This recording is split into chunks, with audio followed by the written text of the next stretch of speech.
नमस्कारम, good morning. सो पता है आज आपको अपना कौन सा ट्रेनिंग है? What? Conversion of partnership firm to LLP. Can you tell me what is partnership firm?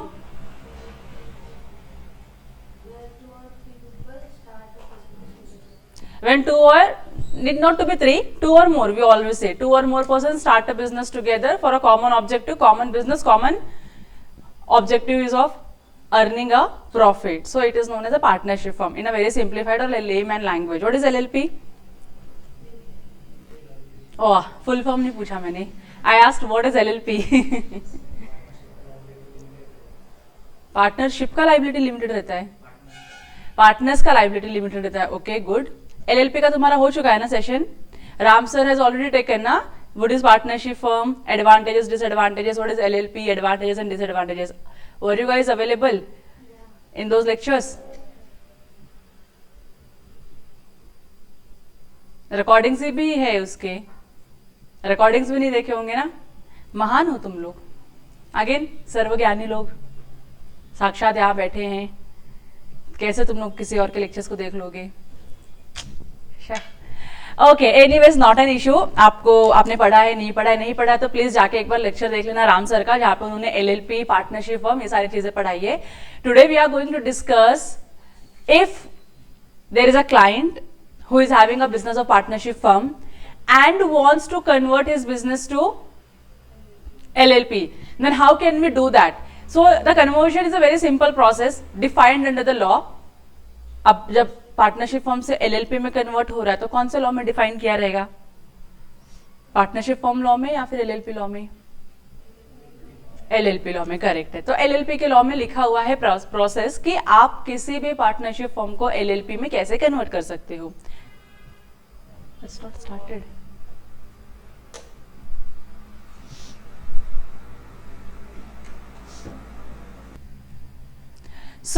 So today we are going to learn how can we convert a partnership firm into an LLP. It's a very simplified process to convert any partnership firm to an LLP. The only thing is that certain rules, certain regulations, certain requirements is laid down in the law which you have to follow. That's all, nothing else you have to do. So अगर आप यहाँ देखोगे, यहाँ का जो मैंने जो training module में जो नाम दिया हुआ है आपके चैप्टर का या आपके टॉपिक का, that is form 17 conversion of partnership form to LLP. So form 17 is one of the form to convert the partnership form into an LLP. ठीक है, it's one of the form, it's not the only form. So if I have to ask you a very simple question, if we have to incorporate an LLP, what are the steps which we follow to incorporate a LLP? What steps do we follow? Step number 1, name reservation of the LLP through form run LLP. Step number 2. Step number 2. Form fill is the second step where you file the form with the ROC, where ROC will approve your form and the LLP will be incorporated. And step number 3 is form 3, LLP agreement filing with ROC. These are the normal incorporation of an LLP that you will learn in a different lecture. Here what we are learning, if I have to convert a partnership firm to LLP, तो क्या मुझे मेरी LLP का नाम ढूंढना पड़ेगा? हाँ कि ना? नाम लेना पड़ेगा मुझे एलएलपी के लिए, लेकिन लेना पड़ेगा क्या? लेना पड़ेगा ना, पड़ेगा ना. बिना नाम के मैं कैसे एलएलपी बनाऊं? बेनामी एलएलपी बनाऊं मैं, विदाउट नेम वाली एलएलपी. तो से फॉर एग्जांपल मेरे पार्टनरशिप फर्म का नाम था ABC partnership firm. That was the name of my partnership firm, ABC partnership firm. Now I want to convert this partnership firm into an LLP. So my name should be ABC LLP. Correct ना? This is how it has to happen. So LLP नाम के आगे लगवाने के लिए LLP का reservation तो लेना पड़ेगा नेम का. So that we have to do. That is the very utmost thing to start or to convert LLP. समझ में आ रहा है आप लोगों को? So सबसे पहले तो क्वेश्चन आना चाहिए कि कोई क्यों पार्टनरशिप फॉर्म को छोड़ के एलएलपी सिलेक्ट करेगा। Can you guys give me any answer कि कोई क्यों पार्टनरशिप फॉर्म को छोड़ के या कन्वर्ट करना चाहेगा अपने पार्टनरशिप फॉर्म को एलएलपी में?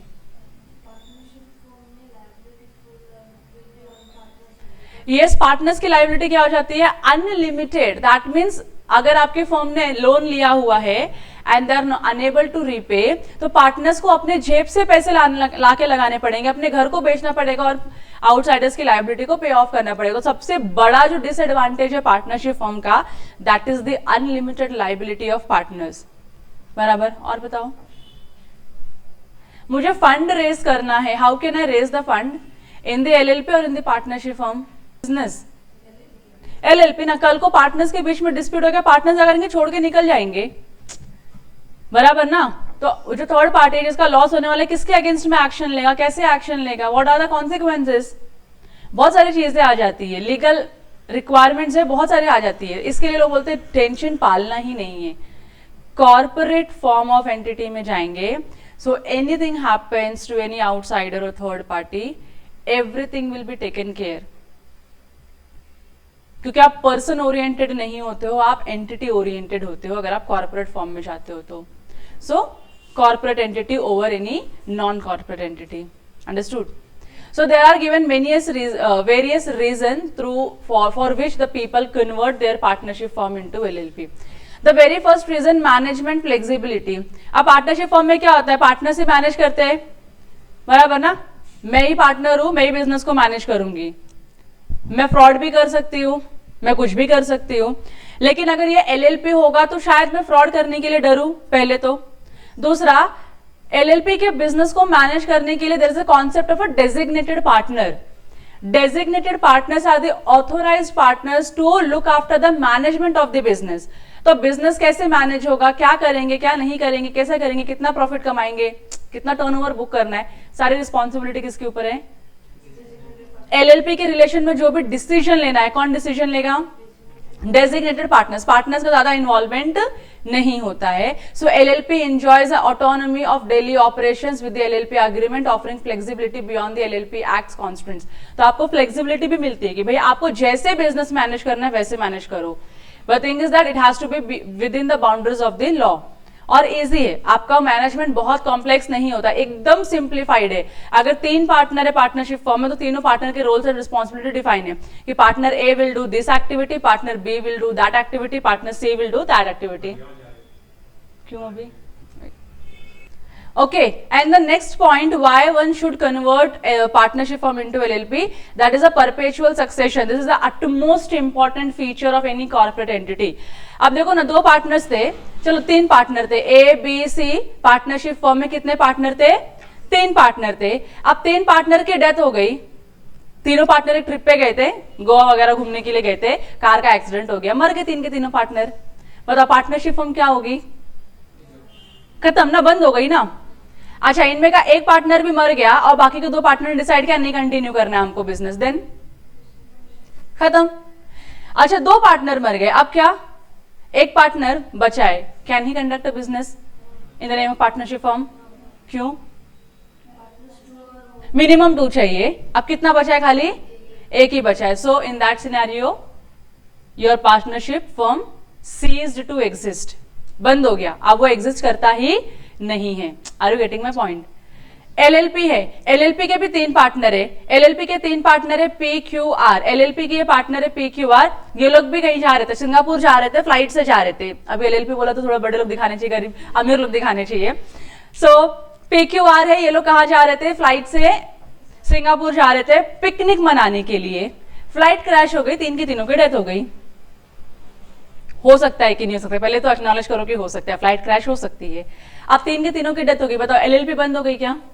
एलएलपी नहीं बंद होती है, क्योंकि तुमने अगर एलएलपी टाइप ऑफ एंटिटी में जब तुमने एलएलपी पढ़ा रहेगा तो उसमें बहुत ही क्लियरली लिखा है, जब एलएलपी इनकॉर्पोरेट हो जाती है तो एलएलपी जो एलएलपी है, जो बिजनेस है फर्म का, that is a separate legal entity. और जो पार्टनर्स है जो एलएलपी को बनाते हैं, they are the separate persons, बराबर ना।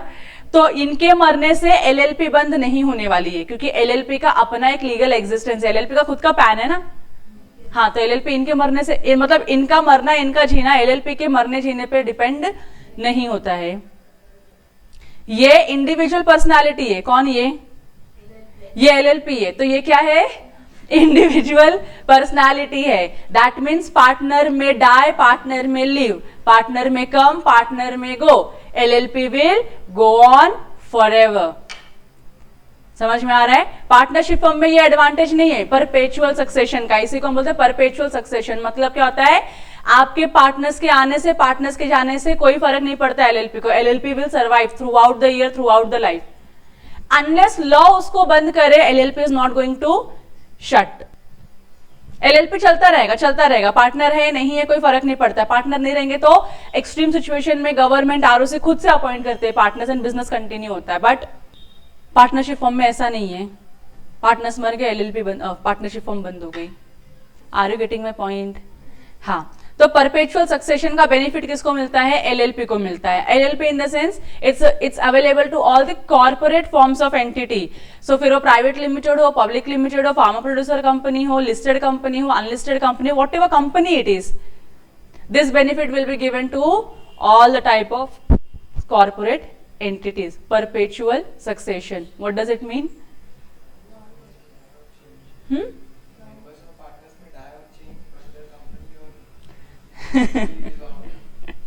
और कोई? The life of the LLP is not determined by the life of their partners. Correct? Investment appeal, देखो अगर आपके पास कॉर्पोरेट फॉर्म ऑफ एंटिटी है तो जो थर्ड पार्टी या इन्वेस्टर है he might feel that he should be investing in your business. अगर आपके एलएलपी का बिजनेस सच में बहुत अच्छा चल रहा है तो आउटसाइडर आएगा एज अ पार्टनर, वो आपके बिजनेस में इन्वेस्ट करेगा। पार्टनरशिप फर्म में nobody would have any interest. क्या पता पार्टनरशिप फर्म को इन्वेस्टमेंट दे दिया, वो पैसे लेके चार के चारों पार्टनर फरार। हो सकता है कि नहीं हो सकता है? हो सकता है। होने के चांसेस तो यहां पर भी है, कोई एक पार्टनर पूरा का पूरा पैसा लेके गायब हो सकता है। But in that scenario what will happen, the investor will file a suit on the LLP and LLP से ही can recover maximum amount of money. At least recovery possible होती है। अट्रैक्टिव होता है इन्वेस्टर को इन्वेस्टमेंट करने के लिए, क्योंकि इन्वेस्टर कभी भी non corporate form of entity के ऊपर भरोसा नहीं करता है। तुम प्रोप्राइटर हो, जाके इन्वेस्टमेंट मांग के लेकर आओ 50 करोड़ का। You are a proprietor or you are a partner in a partnership firm, go and demand or go and ask for a 50 CR of investment from any investor. See will they give you investment or not. तो तुम्हें क्या लगता है, देंगे investment? नहीं देंगे। क्यों?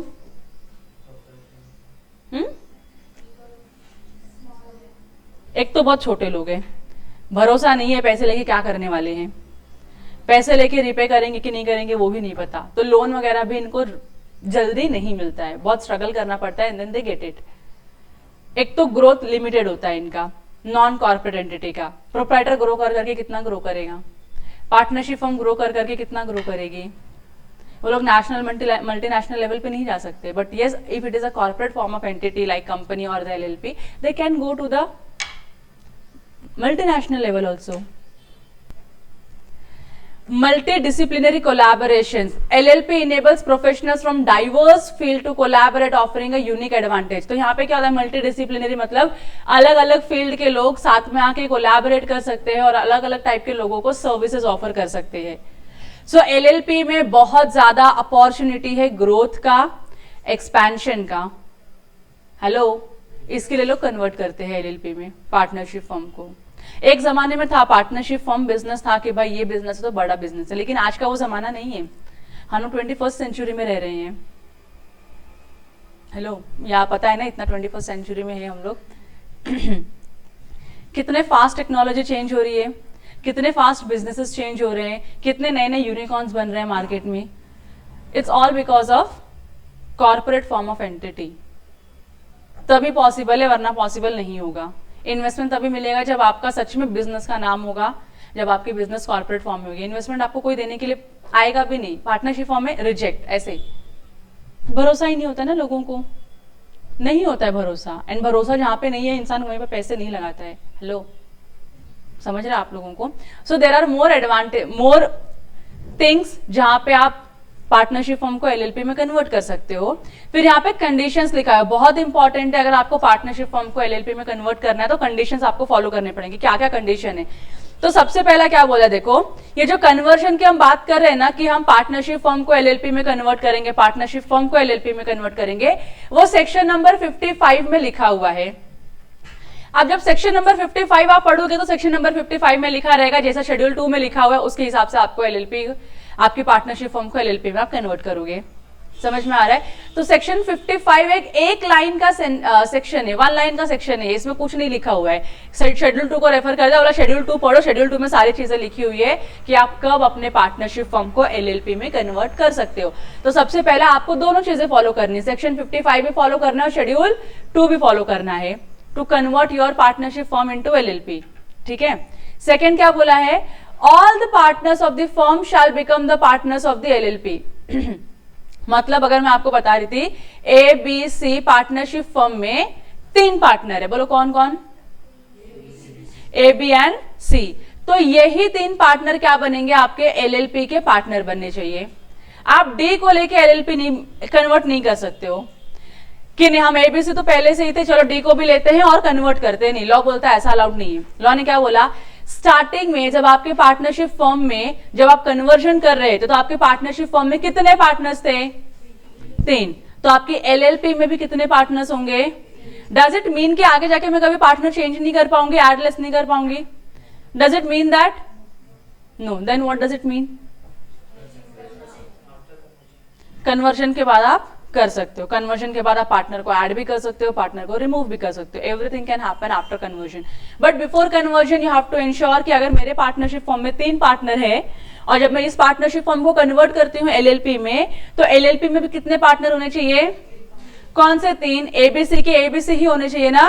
PQR एमएनओपी होने चाहिए क्या? नहीं होने चाहिए। तो पार्टनर चेंज भी नहीं होना चाहिए, पार्टनर ऐड भी नहीं होना चाहिए, पार्टनर लेस भी नहीं होना चाहिए।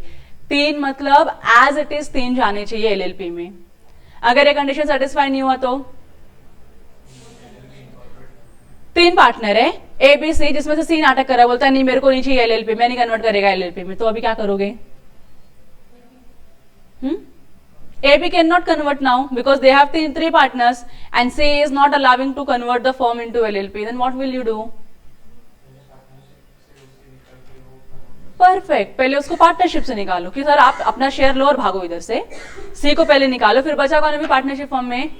ए बी बचे। अब ए बी मिलकर क्या करेंगे? कन्वर्ट करेंगे। समझ रहा है क्या? हाँ। फिर क्या है, it is mandatory for all the partners to hold a valid DSC. ये तो पता है आप लोगों को, बिना डीएससी के तो हमारी जिंदगी में आरओसी में कुछ होता ही नहीं, तो डीएससी होना चाहिए। एंड डी पिन की बात करते हैं, डी पिन मतलब कोई बता सकता है? फुल फॉर्म तो बता दो कम से कम। Designated partners identification number is known as D pin in shortcut. It's nothing but your DIN number only. जो डायरेक्टर्स का आइडेंटिफिकेशन नंबर होता है ये वही है, खाली क्योंकि हम एलएलपी में डेजिग्नेटेड पार्टनर्स बोलते हैं, we don't say it is a director, so इसलिए यहाँ पे क्या होता है? डी पिन होता है। तो जरूरी नहीं है, देखो आपको लगता है कि मेरे पास डी पिन रहेगा तो उसके बाद में इनकॉर्पोरेट या कन्वर्ट करूंगा, no. At the time of conversion you will get the DIN number. तो अभी आपके पास अभी ए बी सी के पास क्या नहीं है? डी पिन नंबर नहीं है, तो इनको पहले डी पिन लेते हैं उसके बाद कन्वर्ट करते, जरूरत नहीं है। What you can do while converting your form from the partnership form to LLP, you will obtain the DIN number. उसका टेंशन आपको लेने की जरूरत नहीं है, लेकिन इंश्योर करना है कि इनके पास क्या होना चाहिए? DIN नंबर होना चाहिए।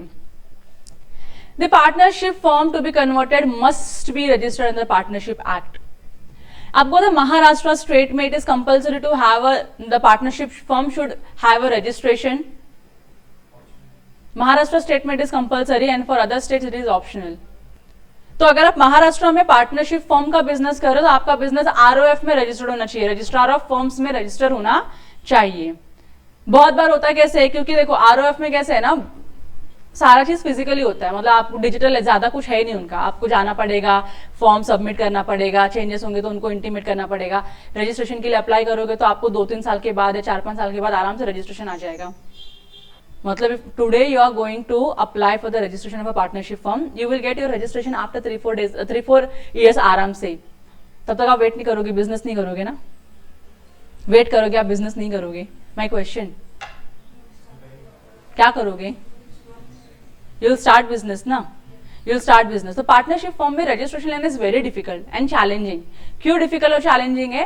क्योंकि वो अभी तक डिजिटलाइज नहीं हुए, अपने आप को डिजिटली कन्वर्ट नहीं कर पा रहे, ट्रांसफॉर्म नहीं करने पा रहे. एक बार ऐसा था कि कंपनीज भी इनकॉर्पोरेट वैसे ही होती थी, आपको आरओसी में जाके लाइन लगाना पड़ता था, डॉक्यूमेंट देने पड़ते थे, वो क्वेरी निकालेंगे, ये गलत है इसको चेंज करके लाओ, फिर जाओगे आप, फिर क्वेरी रिजॉल्व करोगे और फिर जाके सबमिट करोगे. Again it will take a lot of time to register a company. लेकिन आज हम कंपनी कितने दिन में रजिस्टर करते हैं? आराम से 1-2 हफ्ते में हो जाता है registration with the name, including the name, reservation, time period, everything. आराम से 15 दिन में हो जाता है रजिस्ट्रेशन. पहले नहीं होता था. अभी कितना इजी हो गया ना कंपनी बनाना, एलएलपी बनाना आप लोगों के लिए, क्योंकि अभी हम लोग कभी आरओसी में गए ही नहीं है, जाके फॉर्म ऐसा सब फिजिकली सबमिट किया ही नहीं है, क्योंकि पॉसिबल ही नहीं था. आज आपके पास कितना ईज ऑफ एक्सेस है, यहां बैठे बैठे आप कहां कहां की कंपनी नहीं बना रहे हो. यस और यस.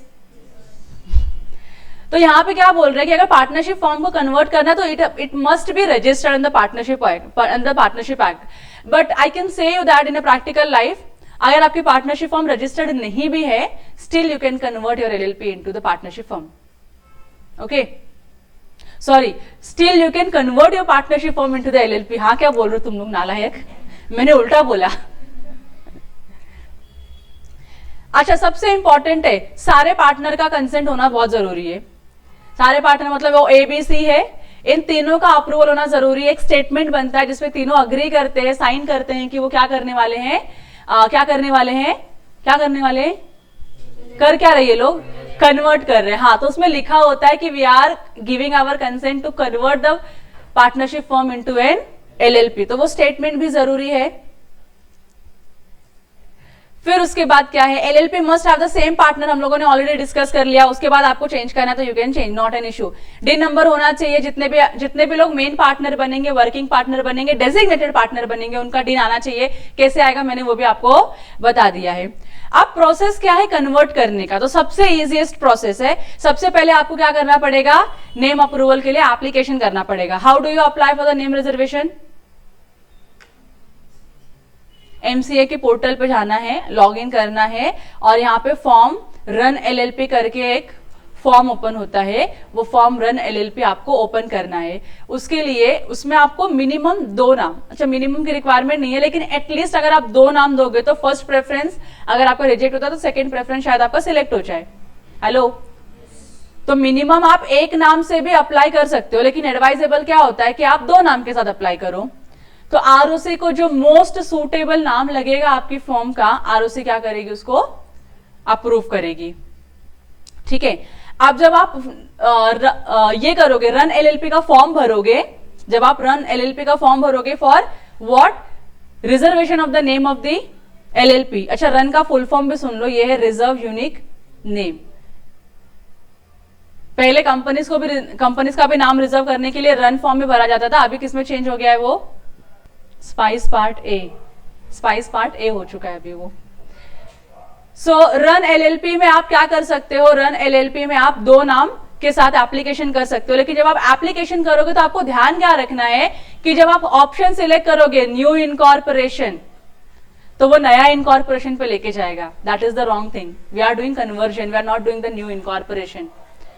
कन्वर्जन कर रहे हैं ना, तो कन्वर्जन के लिए यहाँ पे ऑप्शन आता है conversion of form into LLP. तो आप किसको किस में कन्वर्ट करो, बहुत इंपॉर्टेंट है. तो आपको ये वाला ऑप्शन सिलेक्ट करना है कि फॉर्म को हम किस में कन्वर्ट कर रहे हैं, एलएलपी में. बहुत बार ऐसा आएगा, अनलिस्टेड कंपनी को हम एलएलपी में कन्वर्ट कर रहे हैं, प्राइवेट कंपनी को एलएलपी में कन्वर्ट कर रहे हैं. So what you are doing, you have to be very much careful.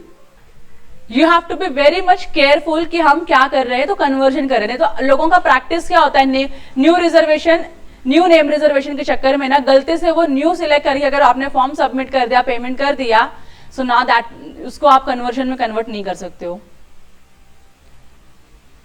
नहीं कर पाओगे, क्योंकि उसके लिए फिर आपको नया एप्लीकेशन करना पड़ेगा. नए एप्लीकेशन में आपको ये पर्टिकुलर ऑप्शन सिलेक्ट करना पड़ेगा and then only you can convert. Hello, तो ये बहुत ही ट्रिकी और बहुत ही ऐसा एरिया है जहां पे आपको बहुत ही अलर्ट रह के डिटेल्स भरनी है। आपने अपनी आंखें बंद करके अगर डिटेल्स भर दी तो ये गलत हो जाएगा। तो कन्वर्जन में आपको ध्यान रखना है कि आपको यही वाला ऑप्शन सिलेक्ट करना है, conversion of firm into LLP. ये होने के बाद क्या है, देखो जब भी आप एलएलपी को जब भी आप पार्टनरशिप फर्म को कन्वर्ट करते हो एलएलपी में, या आपने ऑप्शन सिलेक्ट किया, नेम रिजर्वेशन के लिए आपको ऑब्जेक्ट क्लॉज लगता है। ऑब्जेक्ट क्लॉज लगेगा, आपके पास ऑब्जेक्ट क्लॉज होना चाहिए। जो आपका ऑब्जेक्ट क्लॉज है that should match with the object clause of the partnership deed. क्योंकि पार्टनरशिप फर्म है तो पार्टनरशिप फर्म का क्या होता है, पार्टनरशिप डीड होता है। इस डीड में क्या लिखा होता है, ऑब्जेक्ट लिखा होता है। ये ऑब्जेक्ट आपके एलएलपी के ऑब्जेक्ट से क्या होना चाहिए, मैच होना चाहिए। अच्छा, जब आप लोग नेम रिजर्वेशन के लिए अप्लाई करोगे तो आपको तो एक एक चीज, पहली चीज लगेगी कि आपको ऑब्जेक्ट क्लॉज देना है, ठीक है। सेकेंड, आपको पार्टनर्स का कंसेंट देना है कि भाई पार्टनर्स क्या कर रहे हैं, लिखो मत, सब नीचे है, कुछ मत लिखो। पार्टनर्स क्या दे रहे हैं, आपको अप्रूवल दे रहे हैं कन्वर्ट करने के लिए। मोस्ट प्रोबेबली आपको जो आपकी पार्टनरशिप डीड है, पार्टनरशिप डीड, वो भी आपको सबमिट करनी पड़ेगी क्योंकि उसमें से ऑब्जेक्ट क्लॉज वो वेरीफाई करने वाले हैं। हेलो, इतनी इंफॉर्मेशन आपको क्या करना है, नेम रिजर्वेशन के साथ सबमिट करना है। सबमिट करोगे तो फिर आपको एक नए पेज पे लेके जाएगा जहां पे आपको 200 रुपए का पेमेंट करना होगा। पेमेंट करोगे तो आपका एप्लीकेशन क्या हो जाएगा, अंडर प्रोसेसिंग में आ जाएगा, मतलब आपके साइड से खत्म हो चुका है। Now it is up to ROC to approve the name of the LLP. अगर आरओसी को लगता है कि नहीं, नेम में कुछ प्रॉब्लम है या नेम अनडिजायरेबल है, हम नहीं अलाउ कर सकते हैं ऐसा नेम, तो आरओसी आपको रिसबमिशन देगा और बोलेगा नाम में ये सारे करेक्शंस करो। ये करेक्शंस करने के बाद फिर से आप रिसबमिट करो फॉर्म को, तो आपको फिर से वो करेक्शन करना है, रिसबमिट करना है। अगर एडिशनल डॉक्यूमेंट मांगा तो you have to give additional document also and then you have to resubmit the form. आप जब सारे रिमार्क को निकाल के जब आप फॉर्म को रिसबमिट करोगे तो आपका फॉर्म जो है अगेन अंडर प्रोसेसिंग हो जाएगा। और if ROC is satisfied with the information and the documents given by you, it will approve your name. समझा आपको? तो सबसे पहला स्टेप है कि आपको नाम रिजर्व करना है। अब जो भी नाम आपका रिजर्व हुआ है ना, जो भी नाम आपका रिजर्व हुआ है, that will be valid for a period of 90 days. Again, when I say 90 days, so do not count it as a 3 months. 90 days means 90 days only. तो आप लोगों को क्या करना है, बहुत ही केयरफुली विद इन 90 डेज नाम रिजर्व होने के बाद आपको एलएलपी को इनकॉर्पोरेट भी करना है। नहीं किया तो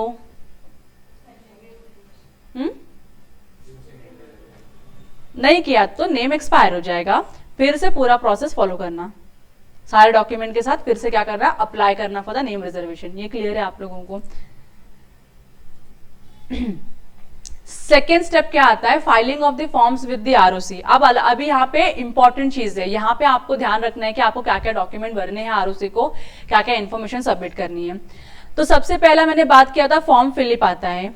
फॉर्म फिलिप आएगा। फॉर्म फिलिप में जैसे आप नॉर्मली एलएलपी को इनकॉर्पोरेट करते हो तो जो जो आपको डॉक्यूमेंट्स लगते हैं, जो जो इन्फॉर्मेशन लगती है, वो सारी की सारी इन्फॉर्मेशन एज इट इज जाएगी। क्या क्या जाएगा, रजिस्टर्ड ऑफिस एड्रेस जाएगा, एलएलपी के नाम का ईमेल आईडी और मोबाइल नंबर जाएगा, रजिस्ट्रार का ऑफिस मतलब कौन से आरओसी के ज्यूरिसडिक्शन में आपका एलएलपी रजिस्टर होने वाला है, कौन सी बिजनेस एक्टिविटी करने वाला है, पार्टनर्स की डिटेल्स, डेजिग्नेटेड पार्टनर्स की डिटेल्स, कितना कंट्रीब्यूशन करने वाले हैं ये लोग, उनका जो ओरिजिनल कैपिटल होगा उसके हिसाब से कितना कंट्रीब्यूशन होगा, ये सारी इन्फॉर्मेशन क्या करनी है, आपको फॉर्म फिलिप में भरनी है और फॉर्म फिलिप कंप्लीट करना है।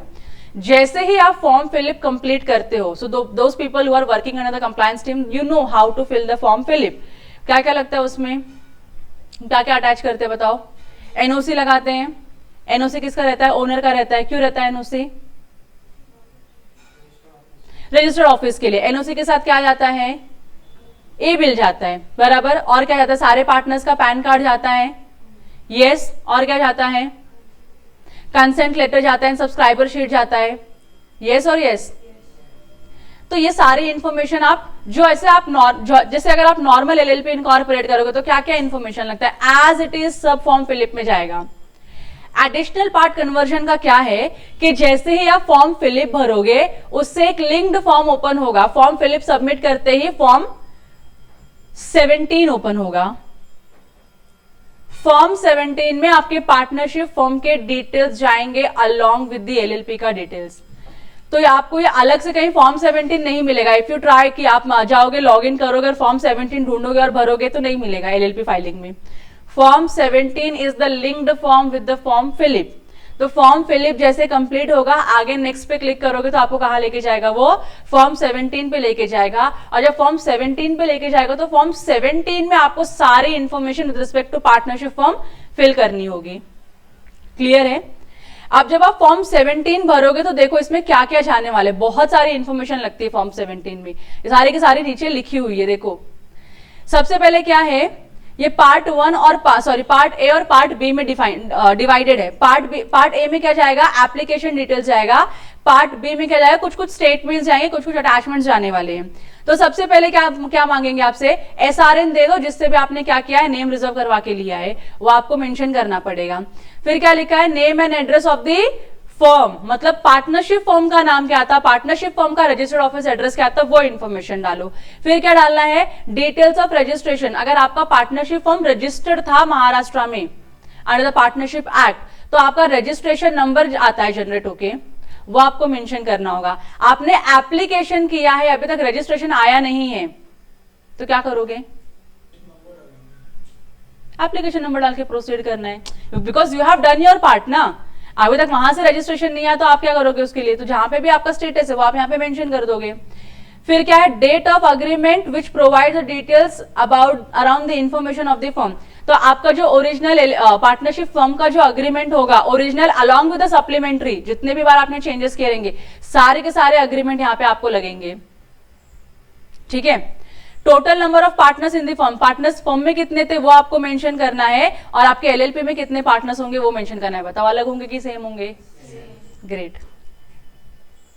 ये क्या होगा, ऑटो पॉपुलेट होकर आने वाला है। कौन सा वाला, क्योंकि आपने ऑलरेडी फॉर्म फिलिप में पार्टनर्स की इन्फॉर्मेशन भर के रखी हुई है, तो वहां से ये ऑटो पॉपुलेट करके लेगा, ऑटो कॉपी करके लेगा। पार्टनरशिप फॉर्म वाला आपको मैन्युअली भरना पड़ेगा। कैपिटल कंट्रीब्यूशन क्या रहेगा पार्टनरशिप फर्म का, वो आपको पार्टनर वाइज मेंशन करना है। Details of consent of all partner, के सारे पार्टनर्स कंसेंट दे रहे हैं हमको, वहां पे अटैच कुछ ऐसा टिक टिक टिक करना होता है कि ये टिक करो, हाँ सारे पार्टनर का कंसेंट आ गया है, and then you have to give the attachment for that. और क्या है, details of all partners of the LLP being the shareholder of the company and no one else. मतलब अगर आप एज अ पार्टनर किसी और company में share holder या डायरेक्टर हो तो उसकी भी इंफॉर्मेशन आपको देनी है। ओके, हेलो, हाँ। Details of income tax return filed under the income tax act, बहुत कंपलसरी और बहुत ही मैंडेटरी कंडीशन है पार्टनरशिप फॉर्म को कन्वर्ट करने का, कि आपके सारे आईटीआर फाइल होने चाहिए। तो आपने लास्ट में, सबसे लास्ट में कौन सा आईटीआर फाइल किया था, उसका एक्नॉलेजमेंट जाता है, ये एक्नॉलेजमेंट इसमें जाता है with the acknowledgement number. Details of any pending proceedings in any court, tribunal और एनी अदर अथॉरिटी, मतलब आपके फर्म के ऊपर कोई केस चालू है, हो सकता है कि नहीं हो सकता है, हाँ, तो उसके भी आपको इंफॉर्मेशन देनी है। अगर चालू है तो, नहीं है तो नो करके आगे बढ़ोगे, जबरदस्ती डालना मत। Whether any previous application for conversion has been refused by the registrar, बहुत इंपॉर्टेंट है क्वेश्चन ये आपको पूछा जाएगा वहां पे फॉर्म 17 में, कि क्या कभी आपने इसके पहले कन्वर्जन के लिए अप्लाई किया था, इस फॉर्म का, सेम फॉर्म का, हाँ अप्लाई किया था, रिजेक्ट हुआ क्या, तो क्यों रिजेक्ट हुआ। तो आप पहली बार अप्लाई कर रहे हो तो यहाँ पे आप आंसर क्या सिलेक्ट करोगे, यस और नो, नो। समझ में आ रहा है? अगर ऐसा हुआ था कि नहीं हमने अप्लाई किया था लेकिन रिजेक्ट हुआ था, तो आपको क्या करना पड़ेगा, एसआरएन मेंशन करना पड़ेगा कि क्या फॉर्म भरा था आपने और रीजन क्या था रिजेक्शन का। समझ में आ रहा है आप लोगों को, वो बताना पड़ेगा।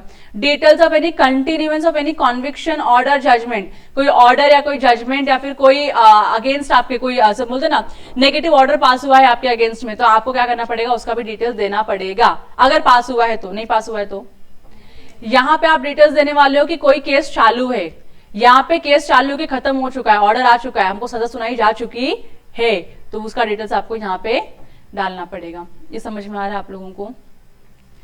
Weather any secured creditors are there in the firm, अगर आपकी पार्टनरशिप फर्म की बैलेंस शीट में, पार्टनरशिप फर्म की बैलेंस शीट में अगर यहाँ पे सिक्योर्ड क्रेडिटर्स है तो आपको उनका कंसेंट लेना कंपलसरी है कन्वर्शन के लिए, बिना उनके कंसेंट के आप कन्वर्ट नहीं कर सकते हो। अगर सारे अनसिक्योर्ड क्रेडिटर्स है तो जरूरत ही नहीं है, तो यहाँ पे सिक्योर्ड क्रेडिटर में आपका ऑप्शन के आंसर क्या आएगा, no we do not have any secured creditors and you can proceed further. देखो लिखा भी है, इफ यस, अगर आपके सिक्योर्ड क्रेडिटर्स है तो आपको कंसेंट लेना पड़ेगा सारे सिक्योर्ड क्रेडिटर्स का, ऐसा नहीं कि 2 का लिया, 3 का लिया, मेजोरिटी का लिया। ऑल सिक्योर्ड क्रेडिटर का कंसेंट इज नेसेसरी, ठीक है। वेदर एनी क्लियरेंस और अप्रूवल इज रिक्वायर्ड, अगर आप कन्वर्जन कर रहे हो तो अगर आप कोई स्पेशल बिजनेस में, फाइनेंशियल बिजनेस में हो या फिर कोई अदर बिजनेस में हो तो कभी कभी आपको अदर अथॉरिटीज के अप्रूवल भी लगते हैं। अगर वैसा कुछ नेचर है कि जहां पे आपको बिजनेस करने के लिए अदर अथॉरिटी का अप्रूवल लगता है, then you have to obtain the approval of those other authorities. जैसे अगर आरबीआई का आपको रेगुलेशन फॉलो करना पड़ता है तो आप पार्टनरशिप फॉर्म को कन्वर्ट कर रहे हो एलएलपी में, तो आपको आरबीआई से अप्रूवल लेना पड़ेगा कि हम क्या कर रहे हैं, कन्वर्ट कर रहे हैं। समझ में आया आप लोगों को? हेलो, पार्ट 1 पार्ट ए जिसमें सारा क्या जा रहा है, इन्फॉर्मेशन जा रहा है। अब पार्ट बी में क्या जा रहा है, कंटेंट ऑफ डिक्लेरेशन। बहुत सारे डिक्लेरेशन होते हैं जो ऑटो फिल्ड आता है फॉर्म में, आपको सिलेक्ट करके आगे प्रोसीड करना है। Consent by the partners for conversion of the form, ये भी आपको देना पड़ेगा। Partner shall state that he or she shall be liable both jointly and as well as severally for all the liabilities incurred before the conversion. अब जब आप partnership form को LLP में कन्वर्ट करोगे, कन्वर्जन करने के टाइम पे जो लाइबिलिटीज थी और आपने जो भी अगर कुछ गलती किया है, आपने मिस्टेक किया या फ्रॉड किया या मिसरिप्रेजेंटेशन किया, तो जो भी लाइबिलिटी अराइज होगी, आप सारे के सारे जो पार्टनर्स बन रहे हो एलएलपी के, सबके सब रिस्पॉन्सिबल होंगे, उसका भी कंसेंट लेते हैं। मतलब होता कैसे है ना, एक पार्टनर अगर प्रोफेशनल्स होगा तो प्रोफेशनल को समझ में आता है कि क्या लिखा हुआ है, क्या डिक्लेरेशन में है। जो बिजनेसमैन है तो उनको नहीं समझ में आता है कि क्या लिखा है, क्या बोला जा रहा है।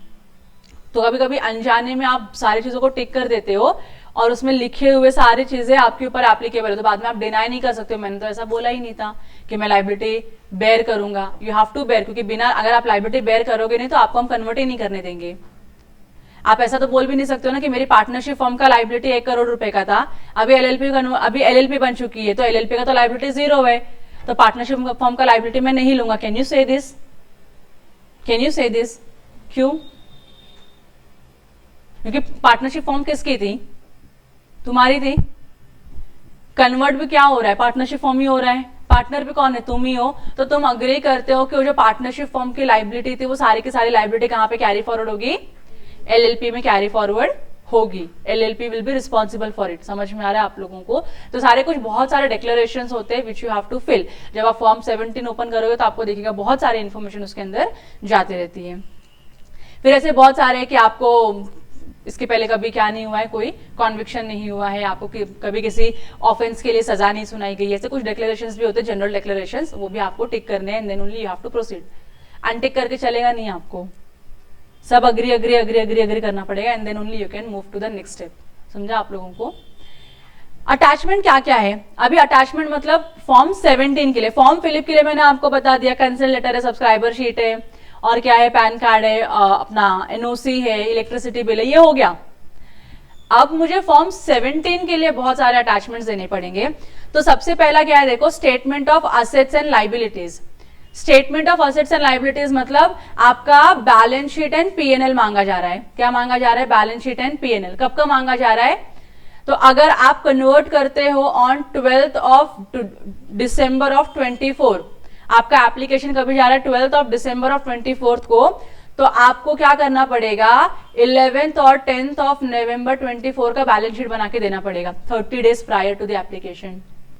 फिर आप बोल सकते हो कि मैं 30 नवंबर का दे देंगे बैलेंस शीट, तो चलेगा क्या? यस चलेगा, लेकिन मैक्सिमम कितना पुराना होना चाहिए? वो 30 दिन। आज अगर आप एप्लीकेशन करो तो यहां से मैक्सिमम 30 दिन पे जाओगे, और जो भी 30 डेज आता है उसके पहले का बैलेंस शीट आपको बना के सीए सर्टिफाई करके अटैच करना पड़ेगा। It has to be audited balance sheet, कि इसमें जो असेट लिखी है, इसमें जो लाइबिलिटी लिखी है वो सही है।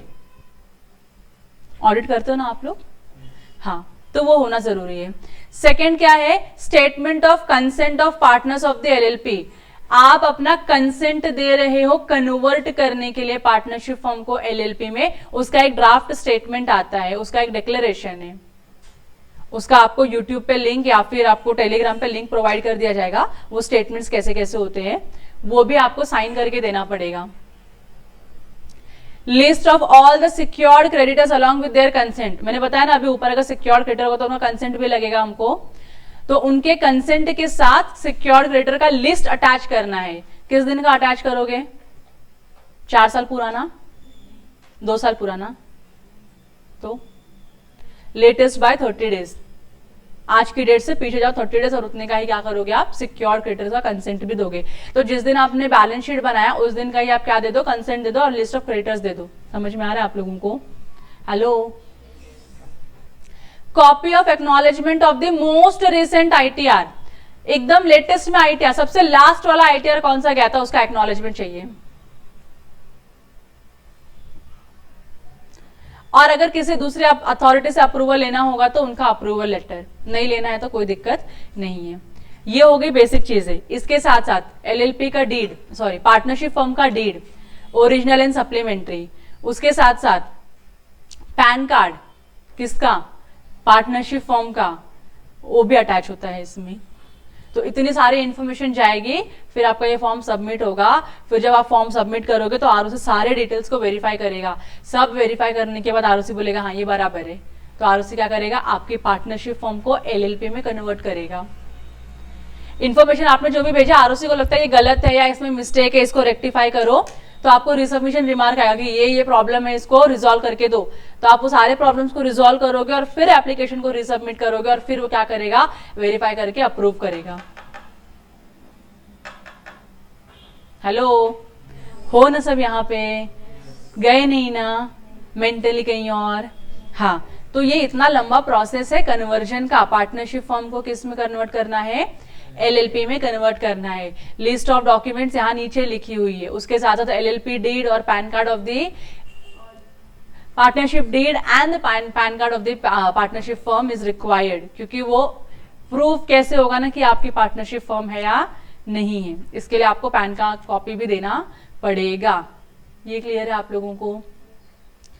मैं यहाँ पे कुछ आपका ये पढ़ा दिया आपको, बोलो ना। हाँ, शो नहीं किया, आ सकता है। अगर आपके पार्टनरशिप फॉर्म के ऊपर केस चालू है, इट इज योर ड्यूटी, क्योंकि उन्होंने लिखा है ना फॉर्म में कि कोई केस चालू है तो इंटीमेट करो। आपने इंटीमेट नहीं किया, आप चालाक बन रहे थे कि इंटीमेट कर देंगे तो हम पकड़े जाएंगे। एक काम करते, नहीं बताते आरओसी को, और आपने आरओसी को नहीं बताया और आपका मानो फॉर्म आपका एलएलपी आपकी बन भी गई, आपका केस चालू था, आपने नहीं बताया, आरओसी ने ट्राई किया जितना उनसे ट्राई हो सकता था, उनको नहीं समझा, उन्होंने आपके एलएलपी को अप्रूव कर दिया और आगे जाके उनको 1 साल 2 साल के बाद मालूम पड़ा कि क्या हुआ है, यहाँ पे केस चालू था, आपने इंफॉर्मेशन को क्या किया है, डिस्क्लोज नहीं किया, आपने नहीं बताया कि आपका केस चालू था। जब आरओसी को ये मालूम पड़ेगा किसी भी रिसोर्सेज से, आरओसी आपके कन्वर्जन को नल एंड वॉइड कर देगी, मतलब बोलेगी हमारी ये एलएलपी एग्जिस्ट ही नहीं करता था। और जितने भी पार्टनर इन्वॉल्व थे कन्वर्जन में, किसमें, कन्वर्जन में जितने भी पार्टनर इन्वॉल्व थे सबको रिगेरियस पनिशमेंट मिलेगी, मतलब आपको फाइन लगाएंगे, आपके ऊपर आपको जेल भी होगा, जेल भी लेके जाएंगे, आपके ऊपर हेवी फाइन भी लगाएंगे। समझ में आ रहा है? आपके एलएलपी को बंद भी कर देंगे। ये क्लियर हो रहा है आपको? और उसके साथ साथ जो प्रोफेशनल है जिसने फॉर्म को सर्टिफाई किया, उसने भी तो नहीं इंटीमेट किया ना, तो प्रोफेशनल को भी पकड़ेंगे और बोलेंगे तू बता तूने क्यों नहीं किया ये। तो प्रोफेशनल बोलेगा मुझे बताया नहीं, बोलोगे तो मुझे नहीं पता, तो मुझे मालूम कैसे पड़ेगा ना, इसलिए मैंने नहीं डाला। और उसके लिए आपको अपने आप को बचाने के लिए आपके पास प्रूफ होना चाहिए कि सर देखो इन्होंने डिक्लेरेशन साइन करके दिया हुआ है कि इनके ऊपर कोई पेंडिंग लिटिगेशन नहीं चालू है, इसके बेसिस पे ही मैंने ये फॉर्म भरा है, इसके लिए I am not liable for this. तो प्रोफेशनल बचेगा। अगर प्रोफेशनल ने अपने आप को इनोसेंट प्रूव नहीं कर पाया तो प्रोफेशनल को भी फाइन लगता है, प्रोफेशनल के ऊपर भी केस होता है। समझ में आ गया? तो वो होता है। तो इसके लिए सारी के सारी इंफॉर्मेशन यू मस्ट डिस्क्लोज, अगर आप नहीं डिस्क्लोज करोगे तो फिर प्रॉब्लम है। चलो ये क्लियर है आप लोगों को? स्टेप 3 में क्या आएगा, आपका एलएलपी का रजिस्ट्रेशन सर्टिफिकेट आ जाएगा, that's all, nothing else. Step 4 में क्या बनाना है आपको, एलएलपी का अग्रीमेंट बनाना है, जो अपना स्टैंडर्ड अग्रीमेंट होता है, आपने देखा है जब जहां पे चेंजेस की रिक्वायरमेंट होती है हम वो चेंज करते हैं, अपना ड्राफ्ट रेडी रहता है, तो उसके हिसाब से आप क्या करोगे, ये सारे चेंजेस इनकॉर्पोरेट करोगे और आप एलएलपी अग्रीमेंट में उसको मेंशन करोगे, एलएलपी अग्रीमेंट को साइन करवाओगे। साइन करने के बाद फॉर्म 3 करके कॉन्सेप्ट होता है जो with in 30 days from the incorporation file होना चाहिए। तो 30 दिन के अंदर ही अंदर क्या होना चाहिए, आपका अग्रीमेंट का कॉपी आरओसी तक पहुंच जाना चाहिए। नहीं पहुंचा तो अगेन पीनल कॉन्सिक्वेंसेस आपको बेयर करने पड़ेंगे। हेलो, अच्छा, अब यहाँ पे क्या लिखा है, intimation to the registrar of firms. अभी आपकी पार्टनरशिप फॉर्म किस में कन्वर्ट हो चुकी है, एलएलपी में कन्वर्ट हो चुकी है ना। अभी आपको ये बात किसको बतानी पड़ेगी, आरओएफ को बतानी पड़ेगी। मेरी पार्टनरशिप फॉर्म थी, मैं बिजनेस कर रहा था, अभी इसमें एलएलपी में कन्वर्ट हो गई है। आप क्या करो, आप आरओएफ में से मेरा नाम निकाल दो, आरओएफ में से मेरी फॉर्म का नाम निकाल दो। तो वो रिमूव करते हैं, तो उसके लिए भी आपको एक एप्लीकेशन करना होता है। It has to be done within 15 days of the incorporation. क्या क्या डॉक्यूमेंट लगते हैं, सर्टिफिकेट ऑफ इनकॉर्पोरेशन लगेगा, फॉर्म फिलिप के साथ जो जो डॉक्यूमेंट आपने भरे थे, एक्नॉलेजमेंट आईटीआर का, consent letter, subscriber sheet, PAN card, deed, hello, 30 days before का जो बैलेंस शीट था, कंसेंट था क्रेडिटर का, लिस्ट ऑफ क्रेडिटर, वो सारी चीजें आपको अटैच करके एप्लीकेशन सबमिट करना होगा आरओएफ को। फिर इफेक्ट ऑफ रजिस्ट्रेशन, अगर आपका रजिस्ट्रेशन हो गया तो क्या होगा, जो भी आपकी पार्टनरशिप फॉर्म के लाइबिलिटीज और असेट्स थे वो किसके पास आ जाएंगे, एलएलपी के पास आ जाएंगे। अगर पार्टनरशिप फॉर्म ने किसी के साथ कॉन्ट्रैक्ट किया था और वो कॉन्ट्रैक्ट अभी भी चल रहा था, तो कॉन्ट्रैक्ट कैंसिल हो जाएगा क्या, नहीं। लॉ बोलता है क्या हो जाएगा, अगर वो कॉन्ट्रैक्ट पार्टनरशिप फर्म के नाम पे था, ये रिप्लेस हो जाएगा एलएलपी के नाम पे, और इसको हम ऐसा अज्यूम करेंगे कि कभी पार्टनरशिप फर्म के साथ अग्रीमेंट हुआ ही नहीं था, अग्रीमेंट एलएलपी के साथ ही हुआ था। समझ में आ रहा है आप लोगों को, और कॉन्ट्रैक्ट आपका वैलिड रहेगा और कंटिन्यू रहेगा, इनवैलिड अग्रीमेंट नहीं होगा। समझ में आ गया आप लोगों को। तो उसे कुछ क्या है, इफेक्ट है। फिर आपके पार्टनरशिप फर्म का बैंक अकाउंट होगा, आपको बैंकर को इंटीमेशन देना होगा कि हमारा ये नाम चेंज हो चुका है, हमारा कॉन्स्टिट्यूशन चेंज हो चुका है, प्लीज आप इसमें भी चेंज करो। तो बैंकर चेंज करेंगे, जीएसटी चेंज करवाना पड़ेगा, पैन आपका चेंज होगा, पैन का भी आपको चेंज करना पड़ेगा कि कॉन्स्टिट्यूशन चेंज हो गया। लेकिन अच्छी बात यह है कि जब हम इनकम टैक्स पढ़ते हैं तो एलएलपी, फर्म इंक्लूड्स एलएलपी हम बोलते हैं, फर्म इंक्लूड्स एलएलपी। तो अगर आपने कभी आइडेंटिफाई किया रहेगा तो पैन नंबर में जो 4th डिजिट होता है पार्टनरशिप फर्म का वो एफ होता है, एलएलपी का भी क्या होता है, एफ ही होता है। तो बहुत ज्यादा अपने को यहाँ पे चेंजेस नहीं आएंगे, लेकिन इस पैन पे नाम तो चेंज होने वाला है, तो वो एक करना पड़ता है। जीएसटी में आपको चेंज करना पड़ता है, विच इज द मस्ट। और भी आपने कोई रजिस्ट्रेशन लिया रहेगा फर्म के नाम पे, वो सारे के सारे रजिस्ट्रेशन क्या होंगे, आपके चेंज होंगे। फिर आपके जो भी वेंडर्स है, जो भी आपके सप्लायर्स है, जो भी आपके बायर्स है, आप सबको इंटीमेट करोगे कि हमारा क्या हो चुका है, कॉन्स्टिट्यूशन चेंज हो चुका है, हम पार्टनरशिप फर्म से एलएलपी बन चुके हैं, तो प्लीज आपके बुक्स में हमारा नाम चेंज कर दो, हर आपके कॉन्ट्रैक्ट्स में हमारा नाम चेंज कर दो, हमको एज एलएलपी आप क्या करो, नोट डाउन करो, एज एलएलपी आप इसको रिप्लेस करो, अब हम पार्टनरशिप फर्म नहीं रहे। ये सारी चीजें समझ में आ रही है, ये सारी की सारी चीजें आपको करनी पड़ेंगी। और उसके बाद जो इंपॉर्टेंट चीज है, जैसे ही आपका एलएलपी इनकॉर्पोरेट हो जाता है, इनकॉर्पोरेशन से विद इन 14 डेज आपको क्या करना होगा, जितने भी आपके लेटर हेड होते हैं, बैनर्स होते हैं, जो भी आपकी जहां पे विजिबिलिटी है, आपका अगर वेबसाइट है, तो आपको क्या करना पड़ेगा, आप एलएलपी में कन्वर्ट हो चुके हो, उसका एक डिक्लेरेशन देना पड़ेगा, एक स्टेटमेंट देना पड़ेगा कि हमारे जो पार्टनरशिप फर्म थे अब किस में चेंज हो गई है, एलएलपी में चेंज हो गई। तो प्लीज इसको नोट करो, और आपके एलएलपी का नाम और एलएलपी का जो रजिस्ट्रेशन नंबर है उसके साथ आप क्या करोगे, अपने लेटर हेड को रिप्लेस करोगे। रिप्लेस करने के इसे डायरेक्टली रिप्लेस नहीं होता, एक्चुअली आपको पुराना नाम, रजिस्ट्रेशन नंबर और नया नाम, नया रजिस्ट्रेशन के साथ आपको उसे क्या करना पड़ेगा, 1 साल तक कम से कम यूज करना पड़ेगा।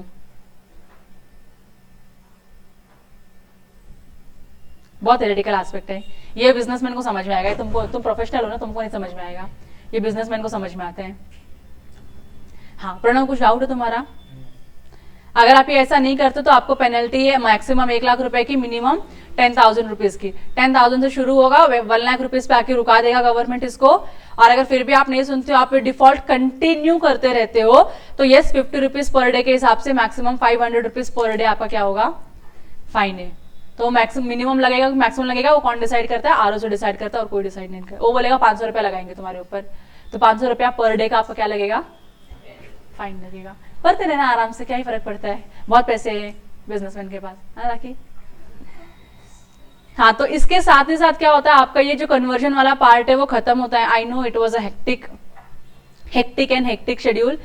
मैं आपको फॉर्म 17 नहीं दिखा पाऊंगी क्योंकि फॉर्म 17 दिखाने के लिए मेरे पास फॉर्म फिलिप होना चाहिए, फॉर्म फिलिप होने के लिए मेरे पास नेम रिजर्वेशन होना चाहिए, नेम रिजर्वेशन होने के लिए मेरे पास कन्वर्जन का काम आना चाहिए। जितने भी काम आए थे सारे के सारे एग्जीक्यूट हो चुके हैं, अभी हमारे पास करंटली कोई भी कन्वर्जन का काम नहीं है। यस, अगर कोई कन्वर्जन का काम आता है तो डेफिनेटली प्लीज टीम कंप्लायंस याद रखो, या तो आप स्क्रीनशॉट लेते रहो, जो स्टेप आते हैं, जो नए नए पार्ट्स आते हैं उसका स्क्रीनशॉट लेके एक जगह पे रखो, ताकि ट्रेनिंग मॉड्यूल में उसको हम इनकॉर्पोरेट कर देंगे और अगली बार आपको वो दिखा देंगे। तो उससे जो भी काम करेगा उनको समझ में आएगा कि फॉर्म में क्या इंफॉर्मेशन कैसे भरनी होती है।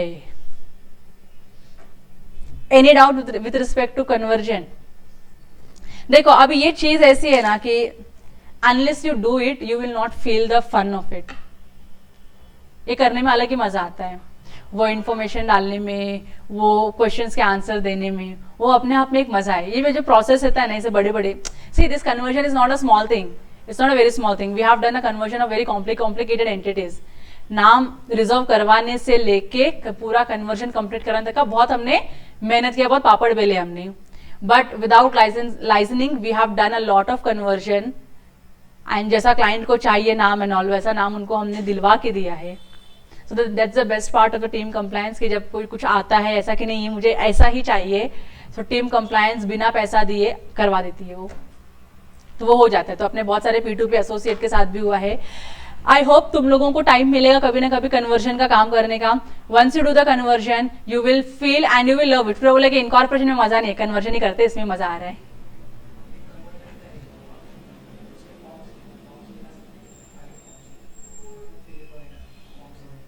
फॉर्म 17 भी है ना, तो फिर वो दिखा सकते हैं उसको। मैं अभी नहीं दिखाऊंगी, कल के लेक्चर में दिखा देती हूँ कि इन्फॉर्मेशन कैसे जाती है, बट सारी इन्फॉर्मेशन हाइड करनी पड़ेगी। We can not upfrontly show ना, क्योंकि यूट्यूब पे जाने वाला है, तो we have to hide all the information and then only we can show the form कि ये फॉर्म ऐसा दिखता है, तो लोगों को आइडिया आ जाएगा कि फॉर्म ऐसा दिखता है। ठीक है, now do you have any doubt? तुमको पहले बताओ समझा क्या? कल को कन्वर्जन का काम आएगा, अगर मानो 10 एसोसिएट ने 10 कन्वर्जन दिया, will you people be able to do it? आवाज में कॉन्फिडेंस नहीं था, किसी की तो आवाज भी नहीं आ रही है। Okay, thank you.